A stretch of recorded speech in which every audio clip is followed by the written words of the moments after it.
Boldwood presents One Greek Sunrise, written by Mandy Baggot and read by Mira Dovreni. The moral right of the author has been asserted. This performance is owned by Boldwood. Chapter 1. Auburn blush, it said on the packet. A multi-tonal hair colour to complement light brown to medium brown hair. Freya looked at her reflection in the mirror of the ladies' lavatories. Auburn blush looked more like red revenge. Her head was practically glowing. She didn't care, though. It didn't really matter. The important thing was it was different, and different was good. She washed the dye off her hands, all the time still gazing into the mirror at what stared back at her. Scilla black hair, circa blind date 1990s. She put her glasses back on, added a touch of powder to her nose, a sheen of clear lip gloss to her mouth, and she felt instantly better. Well, perhaps not completely better, but improved. Passengers for the 1640 Monarch Airlines flight MON 634 to Corfu. Please make your way to gate 17, where boarding has commenced. That was Freya's flight. The tickets were still warm in her hands, as they had only been printed a little over an hour ago. There had been no time for thinking logically. She was here, and she had to get away. She picked up her handbag and turned to the door. Before she pushed it open, she caught sight of her reflection, this time in a full-length mirror. Her jeans were too tight. Her top could have done with being longer to cover her stomach. Her chest was definitely in need of greater support, and now she had bright red hair. She was seeing what Russell had seen. What Russell had obviously seen for at least the last 6 months, but neglected to mention. Or perhaps he had mentioned it. Freya took a deep breath and tried to suck in her stomach. She held her breath and turned to the side, smoothing the bumps down.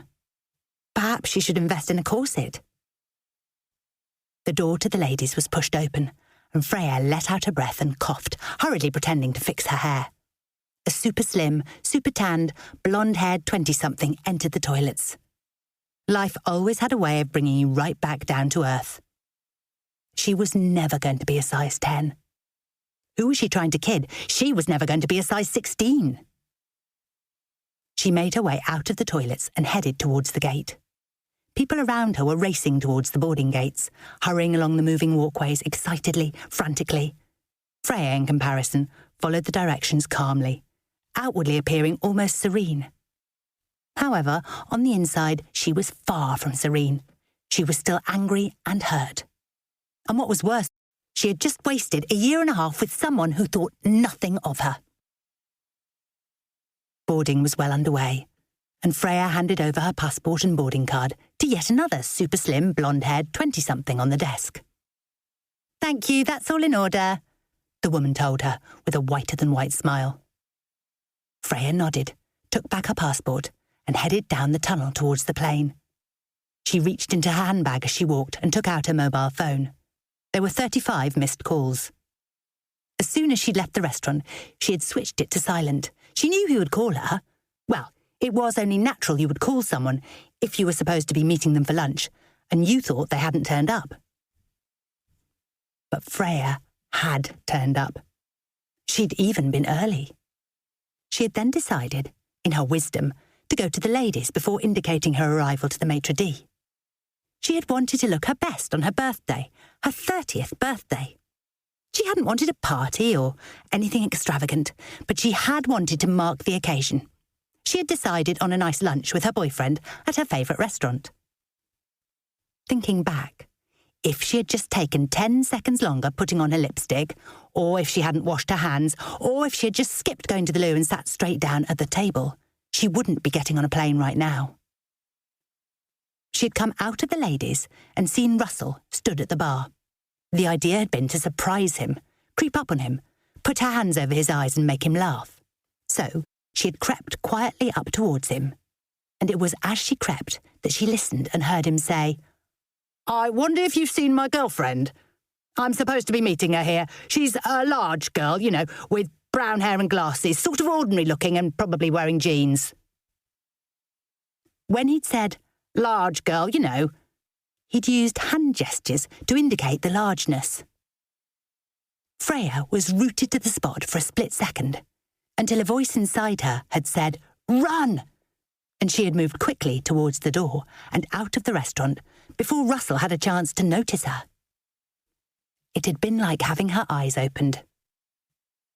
It had been 30 seconds or less, but it had been enough time for her mind to conjure up all the memories and images of her relationship with Russell, as she watched him gesticulating over her size with a barman called Milo. Over the past 6 months, Freya had begun to feel the first stirrings of the stutter. The stutter was something that was quite familiar to her. It was a feeling, a little voice in her head, that nudged her into the realization that perhaps a relationship had run its course. The stutter had put paid to every relationship she had had except one. But Russell had started working longer, later hours. They'd barely gone out together apart from a couple of disastrous evenings at the all-you-can-eat Chinese restaurant, where they had spent all night sparring with each other. And as for sex, well, when Russell had been at home, he was preoccupied with the fillies on the racing channel, instead of giving the maiden he had at home any attention. It was the classic first signs of the stutter, or so Freya had thought, until 6 weeks ago, when there had been a sudden change. Russell had come home from work one evening and looked at her like he had when they'd first got together. He had a large bouquet of flowers in one hand and a bag full of food from the Indian palace in the other. He had stood in the doorway of Freya's flat, seemingly admiring her, a smile stretched right across his face. That evening, before Freya learnt that he had purchased all her favourite dishes from the takeaway, they had made love just like the first time. All thoughts of the stutter evaporated, and she had spent the next month living in a dream, feeling happy and content and almost loved. Almost loved. It sounded a stupid thing to feel, but it was as close as she'd ever been able to get, and closer than she had been with most of the people whose relationships the stutter had put paid to. But although Russell was doing and saying all the right things, something just wasn't right. Freya couldn't put a finger on it, or perhaps she didn't really want to. She was too afraid to burst the bubble, but the feeling was unsettling. That was why, when she'd stood in the restaurant and listened to Russell describing her to the barman called Milo, along with the immediate pain and shame, Freya had also felt some sense of relief. Now she had a reason to run. She had been right to feel cautious over his change in behaviour, that for whatever reason had been an act. The relationship wasn't just stuttering. This was permanent. This was an end-of-the-line termination.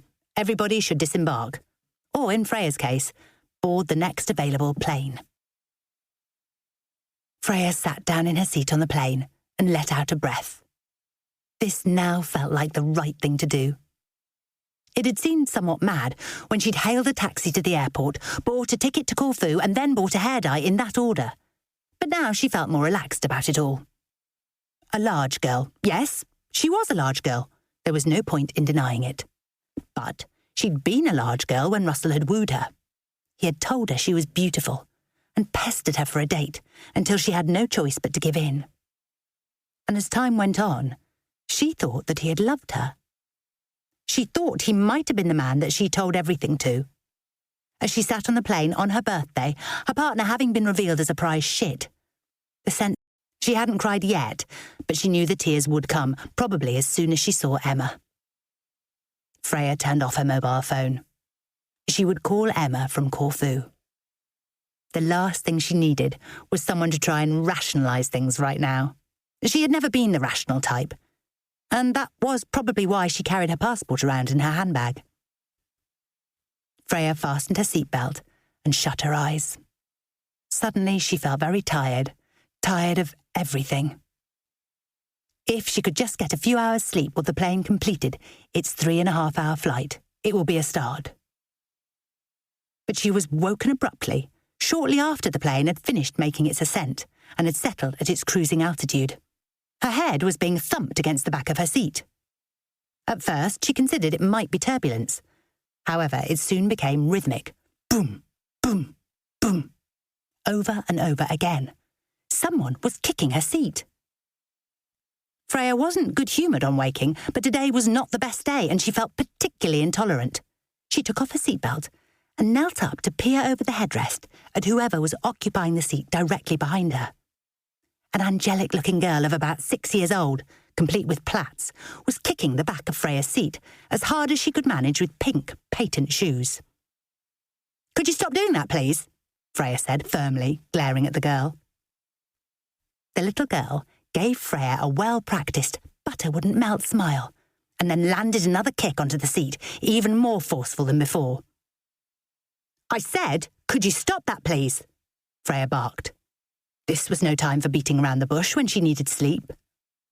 "You're not my mum, fatty," the girl replied, and she stuck her tongue out at Freya and kicked the seat again. "Where's your mother, you little brat?" Freya questioned, as the rhythmic thumping started up all over again. The seat next to the girl was empty, and the middle-aged man in the aisle seat of that row was pretending as hard as he could to be asleep. It was unconvincing. "If you don't stop kicking right now, I'm going to tell the air stewardess," Freya said seriously, and she gave the girl another glare. "And what's she going to do about it?" the girl replied, leaning forward in her seat and glaring back at Freya. "She's going to tell you off." "Big deal! Why is your hair so red? It looks really stupid," the child answered back. "Look, you little beast, I've had a horrible day and I just want to get some sleep, so would you please stop kicking my seat?" Threats hadn't worked. Perhaps begging would, or perhaps bribery was better. Offer her a few euros. Except she didn't have any euros. Where was this kid's mother? "No, I'm bored and this is fun," the child spoke, and she started kicking harder and faster. This was all she needed. She snapped. "For God's sake, who does this child belong to? Satan, are you there? Come on, own up! Who's the mother or father of this child? If she is flying alone, I swear I will remove her." Freya hardly recognised the sound of her own voice as the words flew out. She sounded almost unhinged. She was yelling at a flight full of people, all because a bored child was kicking her seat. Hadn't she been a bored child once? Yes, she had, but she hadn't even been allowed to remove her seatbelt, let alone achieve enough leg swing to wallop the seat in front. Now she felt hot, and she was perspiring. She felt out of control and sick. She needed to sit down. Everyone was staring at her. People had put down their crosswords to look at her. One woman across the aisle had dropped 2 stitches in the scarf she was knitting. She needed to calm down, but what she wanted to do most of all was cry. "Are you all right?" the woman with the knitting asked Freya. She was now bent over, her head in her hands. She didn't reply. She was trying hard not to throw up. She had known that eating a family-sized bar of dairy milk in the departure lounge was wrong, and now she was paying for it. Boom, boom, boom. The girl's kicking was incessant. What was she doing on a plane to Corfu with no euros, no luggage, and no guarantee that Emma would have somewhere for her to stay? Was she crazy? And then it stopped.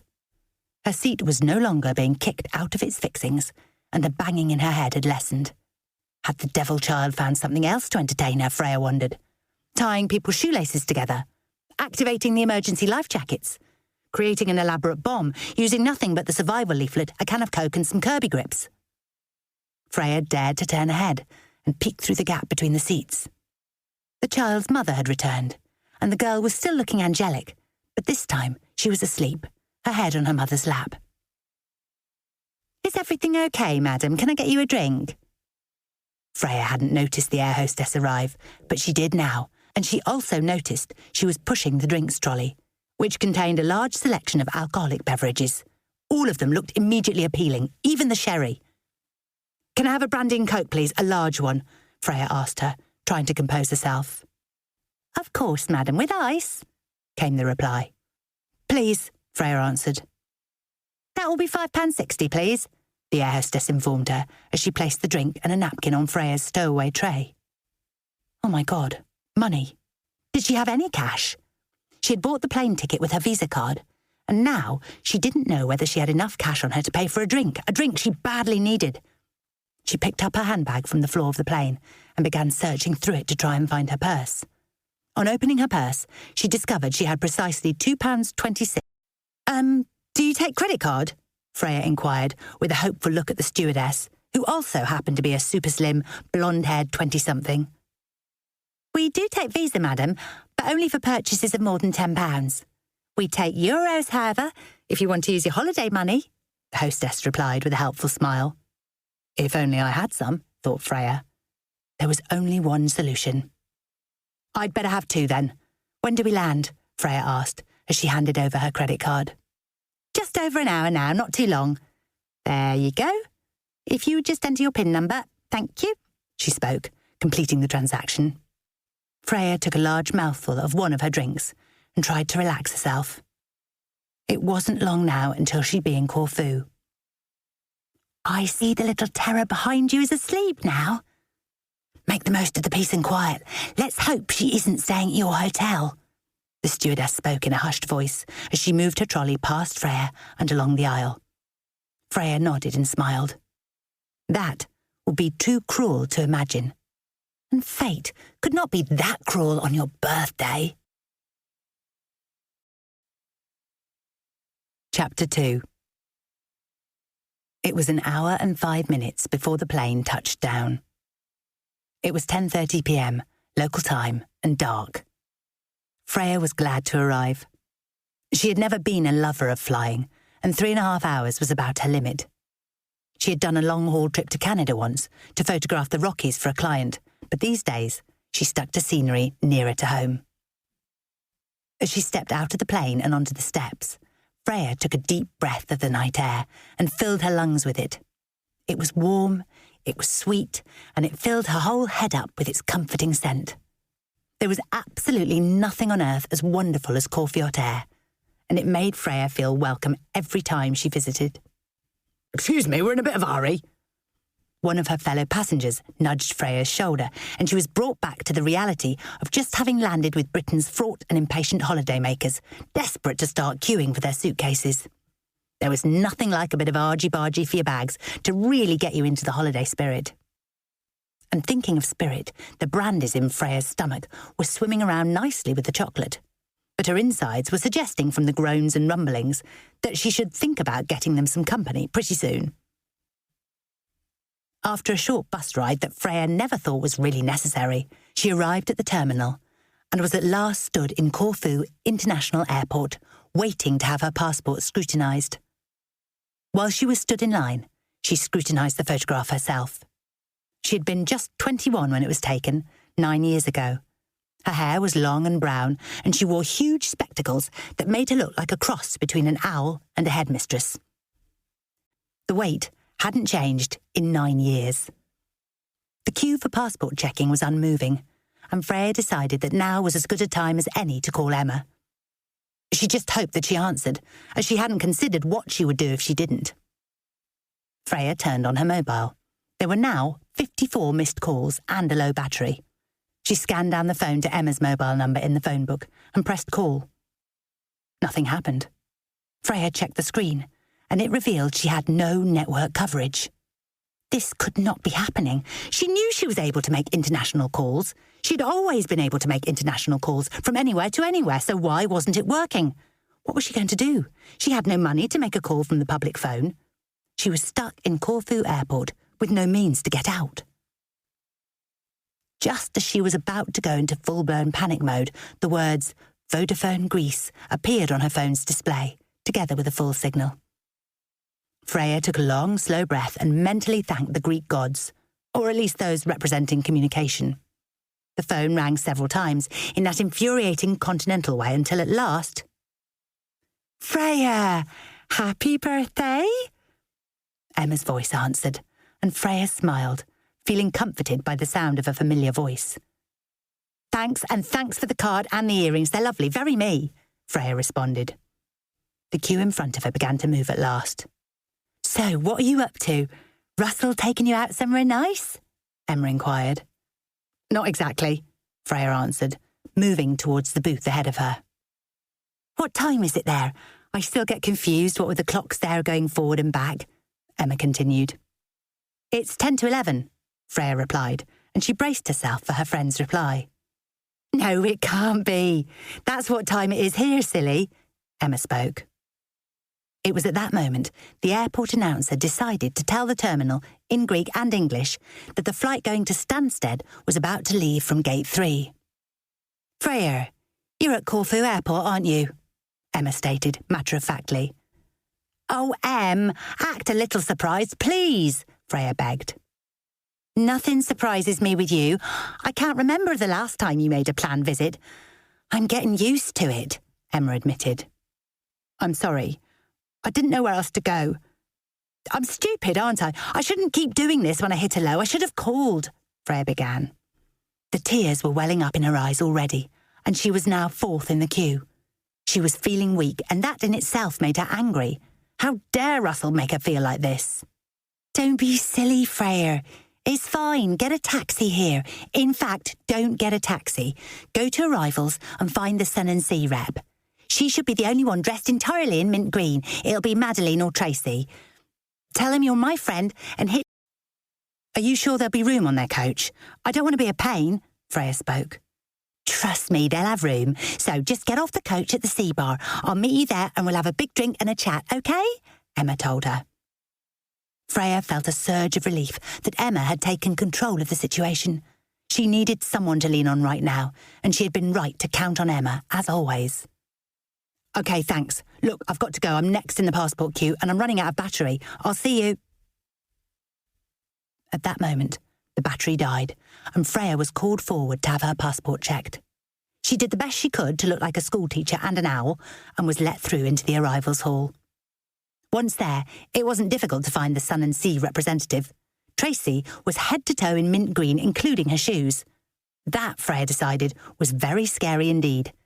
She hadn't remembered Emma ever having to wear green and could only assume it was a recent change made by the company. Whoever sanctioned that needed serious style coaching. Tracy pointed Freya in the direction of the Sun and Sea coach, and she was soon sat amongst the holidaymakers, waiting for the vehicle to depart. It was the 6th time she had been to Corfu. She had first visited the island with Emma when they were both 20. It had been a package trip, the cheapest one they could find. That had been very significant at the time. It had been so much fun and had given Emma the taste for travel. She embarked on a career as a travel representative with Sun and Sea, and on her 3rd posting was sent to Kassiopi, a pretty village with a beautiful harbour in northern Corfu. Emma had fallen in love with Kassiopi, and, having also fallen in love with local boy Yannis Petroholis, she had never wanted to leave. She now worked for a small travel company in Kassiopi, booking trips for holidaymakers by coach and boat around the island. She also guided some of the trips herself. Freya could understand her friend's love for Corfu and for the village of Kassiopi itself, as it was simply beautiful. Although tourism had given the place numerous restaurants, bars, and even a nightclub or two, somehow it still managed to retain its traditional charm. Her thoughts were interrupted by Tracy boarding the coach and picking up the microphone, and it let out a loud screech of feedback that had everyone reaching for their ears. "Good evening, everyone, or should that be Kalispera? On behalf of Sun and Sea Holidays, I would like to welcome you all to Corfu. My name is Tracy, and your driver today is Spiros. Now, before we get underway, could I ask you not to eat or drink on the coach? And as the roads around Corfu are very winding in places, please use the seatbelts provided. Now, as we go along, I will be telling you a little bit about Corfu and passing out some leaflets. But before I start, I expect you will have heard by now that we have a famous Hollywood actor staying. Nicholas Kaden is filming on the island and staying in Kassiopi. So for those of you heading to that resort, you are in for more of a visual treat than you might have expected. I hear from a reliable source that he has been spotted at several of the restaurants and bars, so perhaps you'll be lucky enough to get some photos or an autograph." Tracy had the most monotone of voices Freya had ever heard, and that would have been dreadful had she needed to listen to the information. But as it was pretty much perfect to fall asleep to. Freya rested her head against the window and shut her eyes. It was Tracy's monotone voice that woke her up some time later, But on this occasion, it was unaided by a microphone, and Freya felt her shoulder being gently shaken. "Freya, we're about 5 minutes away from the harbour. I thought I'd better wake you." Tracy spoke. "Oh, thanks. Thank you. God, I've slept through the whole journey. That's usually my favourite part. You know, going through Sidari and Rodha and entering the municipality of Kassiopi," Freya answered, sitting herself up and rubbing her eyes. "You look like you could use the sleep. Is Emma meeting you?" Tracy queried. "Yes, at the sea bar," Freya responded. "Oh, well, don't be surprised if you bump into Nicholas Kaden. I hear that's one of his favourite haunts for a late-night drink," Tracy informed her. "Oh, right, well, perhaps he'll buy us one," Freya answered, and she picked her bag up from the floor of the coach. The coach stopped right outside the sea bar, as Sun and Sea's Arcadia apartments were just a few yards up a steep incline to the left of the building. Freya followed 2 couples off the coach, and then she saw Emma waiting for her, looking amazing as ever. "Freya! Oh my God, your hair!" Emma exclaimed, and she threw her arms around her friend and hugged her tightly. It felt nice to have a cuddle after a rotten day, and there wasn't a person in this world that Freya felt more for than Emma. She was the only constant in her life. "Never mind me, let me look at you." "You look fantastic," Freya said, holding her friend's hands and taking in everything about her appearance. In complete contrast to Freya, Emma was a tall, super slim, blonde-haired 20-something. She was the type of woman that turned men's heads, although the majority of the time she was completely oblivious to it. She was the sweetest, most generous person Freya had ever known, and she felt lucky to have her as a friend and unfailing confidant. "Yanis says I've lost weight and need feeding up, although Mr. P is doing his best with those meatballs of his," Emma replied, talking of Mr. Petrohollis Sr. "I don't expect he'll say I need feeding up, but the meatballs will go down well nevertheless," Freya told her. "Right, well," and she headed towards the boot of the coach, where Spiros was getting cases out. "I don't have any bags," Freya called out to her. Emma stopped in her tracks and turned back to face her friend. "No bags this time? Freya, you are getting worse. What did you bring?" Emma queried. "Just myself. To be honest, there wasn't anything else worth bringing," she answered. "I think we have a lot to talk about, particularly that hair colour. I'll just thank Tracy for getting you here in one piece," Emma said, and she went over to the woman in mint green. Freya took a deep breath and couldn't quite believe she was back in Kassiopi. She looked around, taking in her surroundings. The harbour, the boats bobbing about, the street lamps giving everything a warm glow, the bars with people sat down outside, enjoying the warm night air. A shiver ran up her spine. It felt wonderful to be here, standing in a place she adored. She didn't regret getting on the plane now. This moment, now, when she could feel the Corfu air on her skin, smell that fantastic sweet aroma in the breeze, and see the vast expanse of sea in front of her, were the best minutes of her birthday so far. She only wished she had her cameras to capture it. She did have one small Nikon in her handbag, but it really deserved something better. "Come on, you. Let's get some drinks and have a chat. Fancy sex on the beach?" Emma asked, as she linked arms with Freya. "A cocktail first, I think," Freya answered, with a smile. Chapter 3. Before long, the 2 women were sat at a table outside the sea bar, under a cream parasol, with 2 large drinks in front of them. The sea bar was located on one side of the picturesque harbour, and from the seats outside there was a wonderful view of both the water and the crumbled ruins of the fort, which overlooked the bay. "I hope I didn't mess up any plans you had for tonight," Freya said, sucking on her straw and enjoying her first taste of Greek alcohol. "It's 1:45 now. The only plan I had was going to sleep. I've got a shopping trip to Corfu town tomorrow, which leaves at 8, and it's nearly fully booked," Emma informed her. "Sorry, I always was good at timing, wasn't I?" Freya replied. She called to mind one of her unplanned visits, when she had burst into Emma's apartment yelling, "Surprise!" only to be confronted with the sight of Yanis and Emma, minus their clothes. "Don't be silly. It's your birthday, for God's sake, and something must have happened for Russell not to be with you," Emma said. So tell me what you've been doing since we last spoke. I want all the details, leave nothing out, Freya ordered, trying to avoid Emma's question. Freya, you can't travel all this way and not tell me what happened. Come on, tell me. You can tell me anything, remember, and you know I won't stop asking until I know. So, much better. It was stupid. Thinking back on it, I probably overreacted, Freya began. Go on, Emma urged. Freya recounted the tale of what Russell had said about her at the restaurant. However, she didn't stop there. The floodgates opened, and Freya told Emma all the details of the past 6 months of their relationship.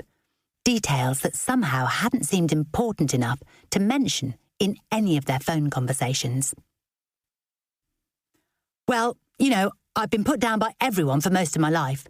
And in that restaurant, when I heard him describe me like that, I just knew I couldn't and shouldn't take any more, Freya finished, having regaled her friend with the tales of the nights at the all-you-can-eat Chinese, Russell's preoccupation with racehorses, and their sporadic sex life. Oh, Freya, Emma spoke, reaching out to pat her friend's arm consolingly. But before today, I thought things had turned a corner. That's why I haven't told you any of this before. Just lately, he was back to being the Russell I fell for, all romance and impromptu acts. I thought things were going to work out. Freya started, her voice tailing off as she felt a surge of upset in her chest. It was now that the tears really came. Freya could do nothing but let the emotion go, and big fat tears came rolling down her cheeks. She sobbed, bent over in her chair, her face on her knees. Emma hurried to the chair next to Freya and enveloped her friend in a hug, holding her tightly as she cried. It's okay. You cry and let it all out. You're here now in beautiful Kassiopi with me and a large cocktail. What could be better than that? Emma asked her. 2 large cocktails? Freya replied, feeling able to lift her head from her lap. She took off her glasses and wiped at her eyes with her fingers. I'm pathetic, aren't I? God, I'm 30 years old. I ought to be able to cope with a few insults. I should have stayed and faced him and told him what an arse he was. I just didn't know what to do and I panicked, Freya spoke, picking up her handbag and looking inside for a tissue. You shouldn't have to hear what he said from anyone, let alone your own boyfriend. And that, on top of all the other stuff you've just told me about, I think you did exactly the right thing. It sounds like he's turned into a complete pig, and I'm surprised you put up with that for so long, Emma responded, and she passed Freya a serviette from the holder on the table. I know the answer to that one, Freya spoke, blowing her nose. You didn't put up with snide remarks and knockbacks because it was fun. You put up with them for one reason and one reason only. Because who else is going to look twice at me? Freya answered plainly. Freya? Now you are being silly, Emma exclaimed. I'm not. Come on, Em, look at me. I'm a size 20. There, I've said it. No point denying it to myself anymore. A size 20 with double D boobs and thighs any rugby player would kill for. My waist is non-existent. It seems to blend in. That might be mildly amusing if I actually played bingo, Freya said, and she snatched up her drink and sucked furiously on its straw. Freya, Emma began, trying to protest against her friend's words. I'm surprised Russell stayed with me as long as he did. My God, he must have been so ashamed. People probably thought someone like me was all he could get. How embarrassing, Freya continued. Freya, please stop this, Emma begged her. The reason hearing what he said upset me so much was, A, because I could see the venison steak I'd envisaged eating disappearing from the agenda, and B, because what he said was true. I am large, and I am ordinary. In fact, why am I angry with him for telling me how it is? I should have just shrugged it off and ordered a salad, Freya carried on as she thought back. Freya, stop it. If he can't see you are beautiful, then he isn't worth a second thought, let alone tears in your cocktail. You have the most amazing eyes, you have a fantastic smile, and more importantly, a brilliant sense of humour. And, if we're being really honest with each other here, I always wished I had half the confidence you have. You always know what to say in every situation. I'm just not like that, and I wish I was, Emma said to her friend. Now I know why you're my best friend, and that was exactly the right thing to say in this situation. Oh, I don't know, I just never seem to be able to get it right. Or should that be, I never seem to be able to get Mr. Right? Before today, before finding out how Russell really sees me, do you know what I did? I looked at one of those Weight Watchers adverts in the newspaper. I picked up the phone and I almost dialed the number. Freya spoke. Freya, you hate diets, and not only that, you are the absolute worst dieter I know, Emma remarked. And doesn't it show? Freya commented. I didn't mean that like it sounded, Emma added hastily. No, it's okay, you're right. I'm a great eater and lousy on nutrition. I still can't walk past a bakery without sampling a sausage roll just to see if it tastes as good as it should. In fact, often they call to me, Freya told Emma. So why even think of Weight Watchers? Emma queried. Because perhaps trying to find someone who takes me as I am isn't going to work. Maybe I need to change things. Perhaps I need to face up to who and what I really am and take control of that, Freya suggested. Absolutely not. There's nothing that needs to be changed, apart from your attached status and the offloading of that creep. Freya, after all you've been through, I'm not going to let someone as superficial as Russell make you feel bad about yourself. And while we're on this subject, why haven't you mentioned any of this in our phone conversations? Emma demanded to know. I told you, it didn't seem important. Anyway, there always seemed to be other stuff going on, and like I said, it made me reconsider whether the relationship had really got the stutter, Freya spoke. Do you think there was someone else? Emma asked bluntly. Female or equine? Freya inquired. He isn't still betting, is he? I thought you said he'd stopped that. Do gamblers ever stop betting? I think it's a permanent disorder rather than a learned habit. All I know is he would rather sit and watch Frankie Dettori pushing out an outsider at Newmarket than spend time with me, up until very recently. Unless you're right and it was just me, perhaps a different, thinner female was distracting him, Freya spoke, pondering on the thought. I don't really think we need to waste another minute talking or thinking about Russell. In fact, I forbid the mention of his name for the rest of the night. Or should that be morning?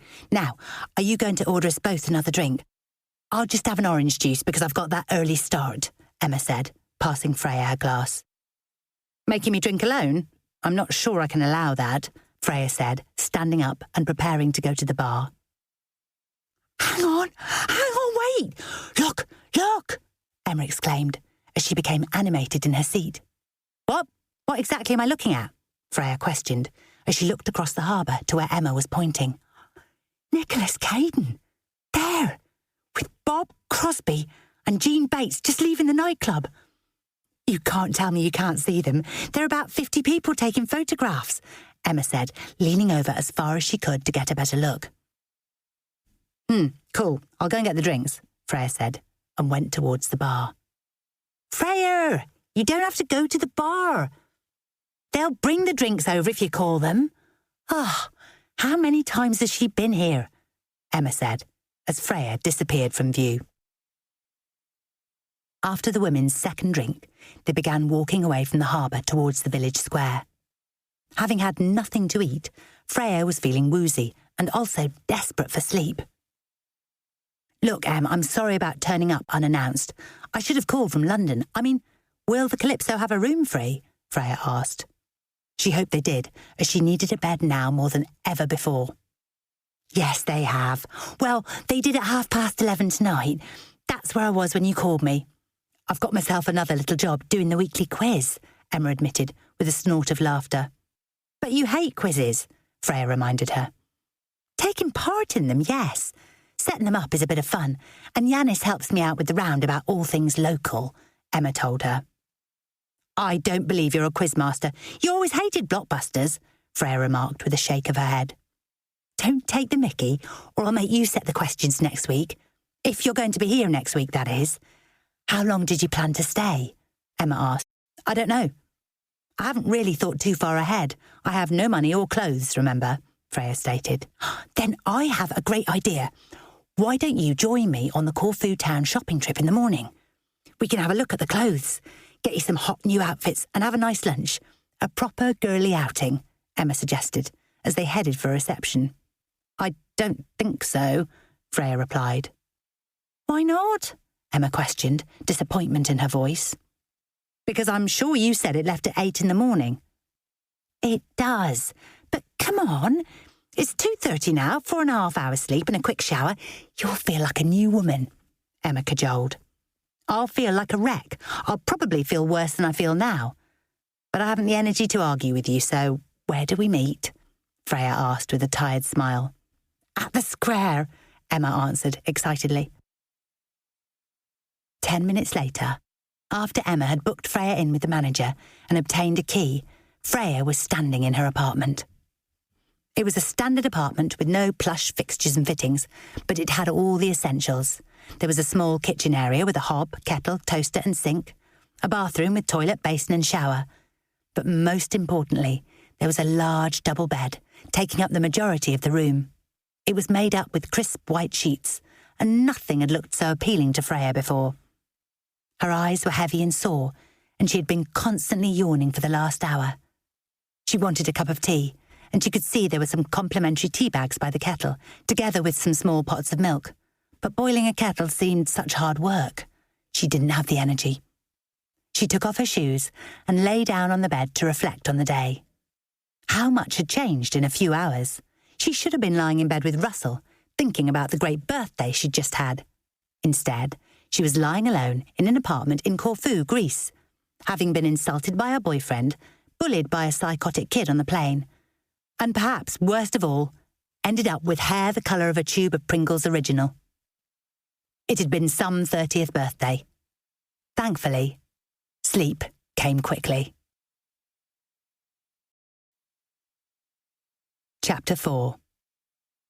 Freya's stomach contracted for the umpteenth time since she had woken. At 6 a.m, the people in the room above had decided to have sex. And not ordinary, run-of-the-mill 5 minutes and it's all over sex. Loud, noisy Discovery Channel sex, which went on and on and on. Freya was left with no choice but to get out of bed, make a complimentary cup of tea and sit out on her balcony.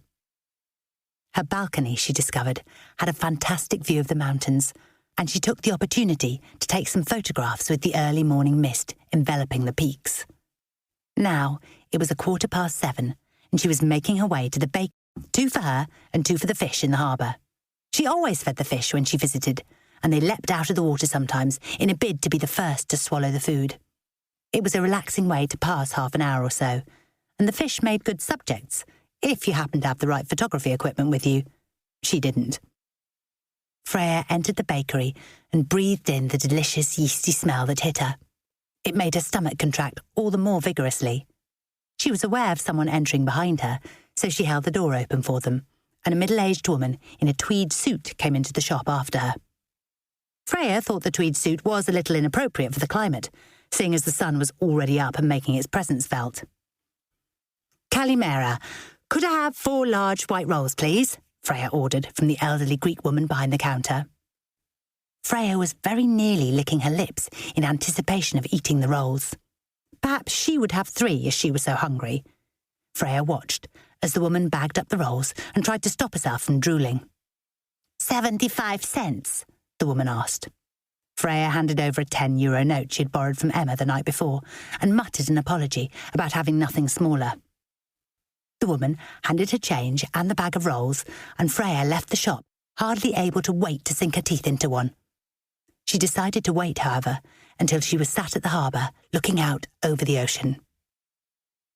"Excuse me," a voice called from behind her. The American accent surprised Freya, as did the volume of the address. Freya stopped walking and turned around to see the woman in the tweed suit, hurrying down the road to catch up with her. "I'm sorry, you seem to have the only remaining white rolls from the first batch this morning," the woman spoke, and dazzled Freya with her whiter-than-white smile. "Oh, do I? That's bad luck for you. I can highly recommend them," Freya replied. No, you misunderstand me. I want those rolls," the woman stated plainly, and she pointed at the paper bag Freya was holding. Freya looked at the woman in her stern suit, with her perfectly coiffured hair and beautifully manicured nails. No one had looked more out of place in the increasing heat of a Kassiopi morning than her. She actually reminded Freya of her mother. Was she having a hallucination brought on by lack of sleep? She couldn't help herself. She burst out laughing, putting her hand to her mouth and clutching the bag of rolls to her chest. "I'm sorry for laughing, but did you say you wanted my bread rolls? There's a whole shop full of bread back there," Freya managed to say through her laughter. "I'm well aware of that, but they're not white and they're not as fresh. Do you know those rolls come out of the oven at exactly 3 minutes past 7, the woman continued. "I don't care when they came out of the oven. They're mine, and I'm going to enjoy